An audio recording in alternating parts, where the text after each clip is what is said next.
acres. So these are the things this are questionable, and it's also consternating that the government cannot establish, at a snap of a finger, if this land belongs to Mackenzie. I thought we have a digitized register where we can actually just go to the, we key in the details and, we can see who owns 800 acres in Kilifi, in Shakahola forest.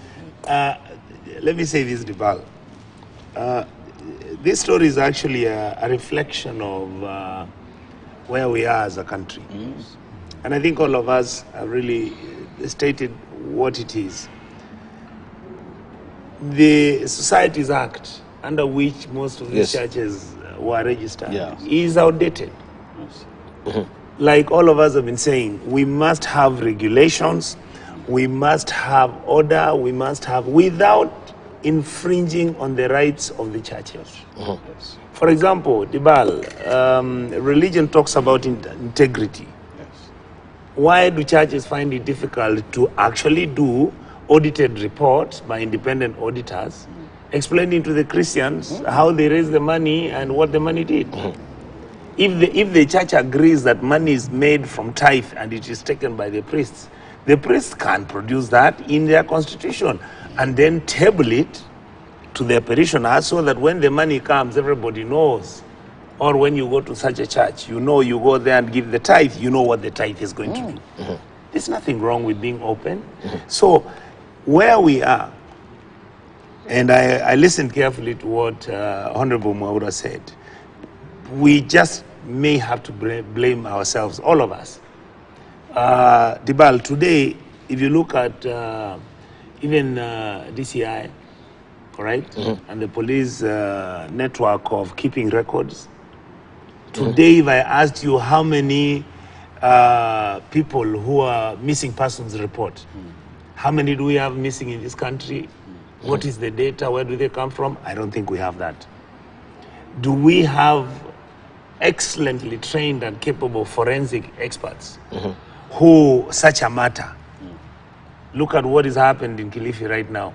You need very, very meticulously well-trained people to actually give you a full report on what happened. And some of the good forensic experts, for example, might even end up and find that even some of the people who have died and they were buried in those mass graves, the good forensic experts can actually even tell you whether they had been killed before they were buried and all that stuff. So these are the things that our country needs to prepare itself. We need to prepare ourselves for everything. You're asking, Dibal, how does and these are things which used to make sense when when I was a bit younger. How does somebody buy an 800-acre piece of land in a region and yet nobody knows how much money was used, where did that money come from, whether it was a legitimate business deal, whether that land was confiscated, whether that was government land which was a forest? If you ask that information, chances are nobody will give it to you. When you come to how does somebody go and open a church in a forest and it doesn't raise any concerns? Indeed. In fact, for me, I wanted to say, Mheshimiwa, that I have really, really, really congratulated Mheshimiwa Aisha Jumwa because she was the first one to raise the red flag. And yet, even as a politician, the administration never gave her the support. And most probably you might find because of this politics of ours, by that time Jumwa had gone to the UDA side. So because of our politics, you see, this is again how our politics becomes bad. It becomes weaponized. And yet she was courageous enough to actually raise the issues of this man. And I think for me, Mheshimiwa Muli has raised it that let us as politicians begin to deal with these issues honestly and legitimately. If we want to be held to account, let us also hold our churches to account. If we want to hold the government into account, let us make sure that everybody in our republic is held to account. I think for me, that is how this country will move forward. Because where we are right now, I feel a strong sense of dysfunctionality.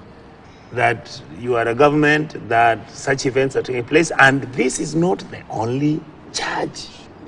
I mean, you've been seeing clips where there's this guy who's slapping people in the church, telling them why you're not married. I mean, it's amazing. Some of these things that you are looking at. I mean, I watched the other videos from Nigeria. I watched from South Africa. You know, South Africa was at this other crazy head who had opened a church in South Africa, who was telling people to do unimaginable things. Yes. You know, and you have 10,000 people going to worship on a Sunday with him. And you can see that every single thing this guy is doing is basically a con. If you allow me to creep in, Dibala, you see, the question that I still ask myself about